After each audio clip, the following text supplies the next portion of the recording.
हमारे देश में धर्म से जुड़ा कोई भी मुद्दा कितना बड़ा रूप ले सकता है, ये खबर उसका एक उदाहरण है। लेकिन अब हम आपको एक ऐसी खबर दिखाना चाहते हैं जो जलवायु परिवर्तन से जुड़ी है, और अगर आपने इस खबर को लेकर वैसा ही उत्साह और गंभीरता नहीं दिखाई जैसा कि आपने धर्म से जुड़ी खबरों को लेकर दिखाई है, तो शायद बहुत देर हो जाएगी। अब हम आपको आज की सबसे चिंताजनक रिपोर्ट दिखाने वाले हैं। कल्पना कीजिए, आज अगर हमारे देश में गंगा नदी विलुप्त हो जाए तो क्या होगा। इस नदी पर निर्भर भारत के 40 करोड़ लोगों का जीवन खतरे में पड़ जाएगा। उत्तराखंड में जिस हिमालय क्षेत्र से गंगा नदी बहती है, वहां ग्लेशियर्स पिघल जाएंगे और इससे जो तबाही होगी उसका अनुमान भी लगाना मुश्किल हो सकता है। ये बातें आज हम इसलिए कह रहे हैं क्योंकि एक नई रिपोर्ट में गंगा नदी के अस्तित्व को लेकर चिंता जताई गई है। इस रिपोर्ट के मुताबिक जिस गंगोत्री ग्लेशियर को गंगा नदी का उद्गम स्थल माना जाता है, वो पिछले 87 वर्षों से 1700 मीटर तक पिघल चुका है। वर्ष 1935 से 1996 के बीच ये ग्लेशियर हर साल औसतन 20 मीटर और फिर 1996 के बाद से ये लगातार हर साल औसतन 38 मीटर तक पिघल रहा है। और अगर इसके पिघलने की रफ्तार यही रही तो उत्तराखंड के साथ साथ दूसरे राज्यों के भी करोड़ों लोगों के जीवन पर एक बहुत बड़ा संकट पैदा हो जाएगा। गंगोत्री ग्लेशियर सियाचिन ग्लेशियर के बाद भारत का दूसरा सबसे बड़ा ग्लेशियर है और इसरो की एक रिपोर्ट के मुताबिक ये 30.2 किलोमीटर लंबा और 0.5 से 2.5 किलोमीटर तक चौड़ा है। हालांकि भारत सरकार के मुताबिक पिछले 15 वर्षों में यह ग्लेशियर 0.23 वर्ग किलोमीटर तक सिकुड़ चुका है और पीछे भी खिसक चुका है। इन तस्वीरों में आप जो हरे रंग की रेखा देख रहे हैं, पहले यह ग्लेशियर वहां तक हुआ करता था, लेकिन अब यह सिकुड़कर लाल रंग की रेखा तक पहुंच चुका है। यहां इस तस्वीर में आप देख पाएंगे, यानी अपने मूल स्थान से यह ग्लेशियर काफी पीछे की तरफ खिसक चुका है। आपने गोमुख का नाम जरूर सुना होगा। यह गंगोत्री ग्लेशियर पर मौजूद वही स्थान है जहां से भागीरथी नदी निकलती है और देवप्रयाग में जहां भागीरथी और अलकनंदा नदी मिलती हैं, वहीं से गंगा नदी बहनी शुरू होती है। और आपको जानकर हैरानी होगी कि अब गोमुख का आकार भी पूरी तरह बदल चुका है। इस स्थान को गोमुख इसलिए कहा जाता है क्योंकि इसका आकार गाय के मुख जैसा है, लेकिन अब गोमुख का रूप काफी बदल गया है और असल में इसका आकार अब गाय के मुख जैसा रहा ही नहीं, सिर्फ नाम ही बचा है। आज यहां आपके मन में यह सवाल भी होगा कि आखिर ये ग्लेशियर इतनी तेजी से पिघल क्यों रहा है। इसका पहला बड़ा कारण है जलवायु परिवर्तन, जिसके बारे में आजकल आपको लगातार सुनने को मिलता है, पढ़ने को मिलता है, जिसे हम क्लाइमेट चेंज भी कहते हैं अंग्रेजी में। लगातार बढ़ता तापमान और कम बर्फबारी की वजह से ग्लेशियर्स तेजी से पिघल रहे हैं और जलवायु परिवर्तन का सीधा असर हिमालय के इन बड़े बड़े ग्लेशियर्स पर अब पड़ रहा है। दूसरा कारण, यह मुद्दा पर्यटन और पर्यावरण के बीच छिड़े एक युद्ध का भी है। पिछले कुछ वर्षों में गंगोत्री ग्लेशियर के आसपास पर्यटन बहुत बढ़ गया है, जिससे गंगोत्री से लेकर गोमुख के 18 किलोमीटर के रास्ते में कई नई नई दुकानें बन गई हैं और इस क्षेत्र में पर्यटकों और पर्वतारोहियों की संख्या अब हर साल बढ़ रही है। 2009 से पहले हर औसतन औसतन 8,000 लोग ही गोमुख की यात्रा कर पाते थे, लेकिन आज 20,000 से ज्यादा लोग हिमालय के क्षेत्र तक जाते हैं और इस पर्यटन से ही पर्यावरण को खतरा पहुंच रहा है। और पर्यटन का मतलब है कमर्शियलाइजेशन, यानी व्यापार और पैसा कमाने की होड़।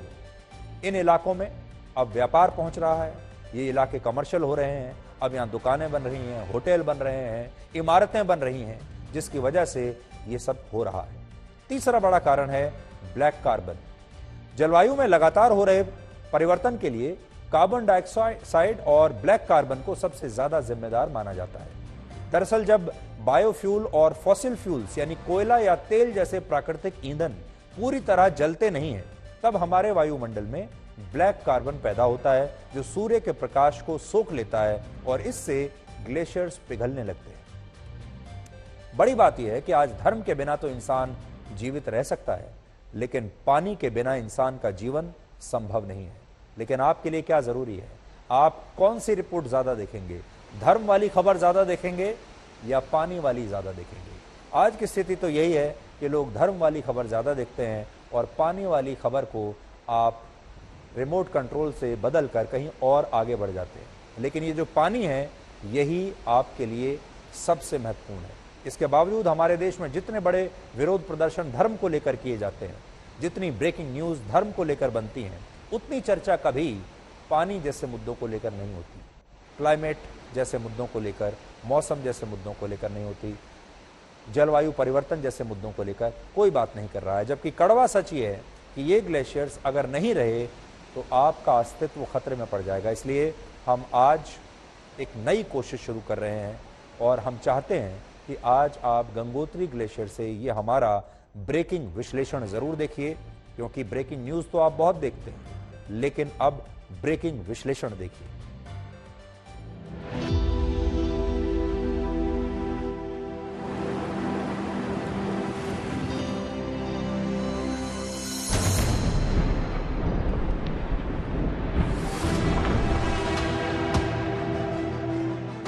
अब जहाँ से भागीरथी रिवर का पहले ओरिजिन था वो चेंज होकर के वो दूसरे तरफ शिफ्ट हो गई, पूरी तरह से उसका चेंज हो गया है एंगल। पर यार गंगोत्री ग्लेशियर का जो मेन ग्लेशियर है वो करीब 12 से 13 मीटर पीछे को जा रहा है। जो मैंने देखा है कि ग्लेशियर्स की कंडीशंस डे बाय डे उनकी हेल्थ में जो है कहीं कमी आती जा रही है, ये तो बात सत्य है। पूरे रोडों में आज जो है ना वन कट रहे हैं, आज जो 2.5-3 लाख पेड़ अभी कट रहे हैं, तो इनका फर्क जो है ना ग्लेशियरों में भी तो पड़ेगा इनका। महत्वपूर्ण बात इस समय ग्लेशियर के रिट्रीट में नजर आती है, गंगोत्री के केस अगर हम बात करें, वो वॉल्यूम का चेंज है। उसका जो आयतन है, जो उसका मास बैलेंस है जिसको हम लोग बोलते हैं, जो कितना उसका वो लॉस हो रहा है, वो उसका असली निर्धारण जो है वो मास बैलेंस से होता है। तो मास बैलेंस का अध्ययन उसमें, क्योंकि गंगोत्री बहुत बड़ा ग्लेशियर है, कंपाउंड ग्लेशियर है, तो इतना आसान भी नहीं है करना। रेगुलरली मॉनिटरिंग चल रही है और उसमें क्या होता है कि अपना अपना कई बार लोगों के अपने मॉडल्स हैं, अपने इंटरप्रिटेशंस हैं, लेकिन एक ओवरऑल सिनेरियो जो दिखता है, परसेप्शन जिसको बोलते हैं कि हाँ ग्लेशियर में कहीं ना कहीं कुछ कमी आ रही है। कितनी आ रही है वो फर्क हो सकता है, कोई ज्यादा बोलता है, कोई कम बोलता है। बहुत ज्यादा हमारे जो है ना गाड़ियां जाएगी, हमारे पेड़ कटेंगे, हम जो है ना वनों में जाने की कोशिश कर, ऊपर तक जाने की कोशिश करेंगे, तो उस दिन हमारा जो है ग्लेशियर नाम की कोई चीज नहीं होगी। और एक गंगा जी जिसको जो है ना जीवनदायिनी मानते, जिसको मिट्टी का में एक साधारण मान रहे हैं, ये समाप्त हो जाएगी और पानी पुणे हमको जो है कहीं देखने को नहीं मिलेगा।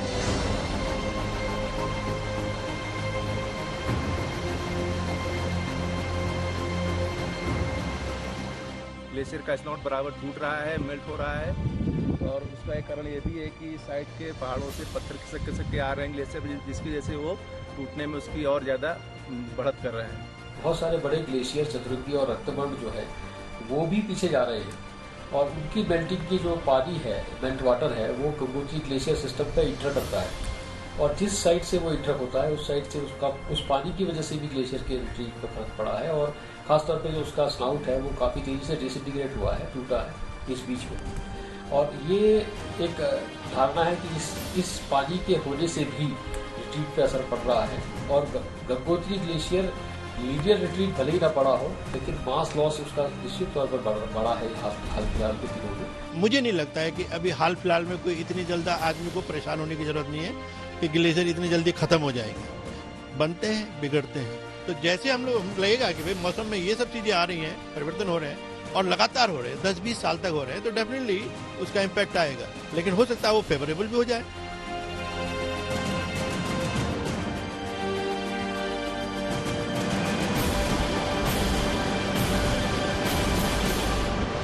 संरक्षण इसलिए जरूरी है कि भाई आने वाले वक्त में जो है हमारे जो है ना पानी के बूंद बूंद के लिए हम तड़फेंगे, जिसके लिए सबसे पहले जो है ना हिमालय वासी रोएंगे, हिमालय वासी तरसेंगे, जो आज जो है मीठा पानी पी रहे हैं, जिनके लिए पानी की कमी नहीं है, लेकिन रात दिन अब पानी की कमी होते जा रही है। और ये सारा कारण ग्लेशियरों को खत्म करने का है। ज्यादा धूप रहेगी तो स्वाभाविक है वो गलेगा, कम धूप होगी तो स्वाभाविक है कि उसका मेल्ट रेट कम होगा। इसी तरह से जमीन की जो चट्टान है जिसके ऊपर वो कौन सी सतह है जिस सतह पे वो ग्लेशियर मूव कर रहा है, उसका कलर कंपोजिशन क्या है, समझ गए ना, उसका कॉम्बिनेशन क्या है, उसका कंपोजिशन क्या है, इसके ऊपर भी डिपेंड। क्योंकि जब कई बार क्या होता है कि जो चट्टाने होती हैं डार्क कलर की चट्टाने, तो उनके अंदर लेटेंट हीट होता है, वो अपनी गर्मी ऊर्जा, तो जब वो अपनी ऊर्जा को धीरे धीरे करके नीचे से ऊपर पास ऑन करते हैं तो ग्लेशियर नीचे से भी मेल्ट होता है।